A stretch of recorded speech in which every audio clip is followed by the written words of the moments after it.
అందరికీ నమస్తే అండి. అరుణ్ శివేట్ the rate of YouTube channel స్వాగతం. నేను మీ కేఎస్ వరప్రసాదను. నేను మీకు ఈరోజు వీడియోలో రాష్ట్రంలో స్మార్ట్ కార్డులు ఎప్పుడు ఇస్తారు, ఏమిటి వివరాలనేది చూద్దామండి. ఆంధ్ర రాష్ట్రంలో కొత్త స్మార్ట్ రేషన్ కార్డులను ప్రభుత్వం ఈ నెల 25 నుంచి 31 తేదీ వరకు పంపిణీ చేయనున్నారు.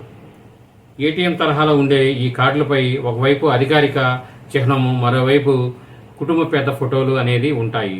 వచ్చే నెల నుంచి ఈ కార్డులపైనే రేషన్ అనేది అందజేస్తారు. గిరిజన ప్రాంతాల్లో రేషన్ డిపోలు దూరంగా ఉన్న వారికి ఇంటి వద్దే సరుకులు ఇస్తామని మంత్రి నాదెండ్ల మనోహర్ గారు తెలియజేశారు. ఇందుకోసం 69 మినీ రేషన్ డిపోలు ఏర్పాటు చేసినట్లు వారు తెలియజేస్తున్నారు. ఇవన్నీ ఒక భవిష్యత్తు ప్రణాళిక ప్రకారం ముందుకు వెళ్తున్నారండి. అది ప్రజలందరూ గమనించుకొని ప్రభుత్వానికి కృతజ్ఞతగా ఉండాలని వారి ఇష్టానుసారంగా మీరు ఈ వీడియో పూర్తిగా చూసినందుకు ధన్యవాదాలు.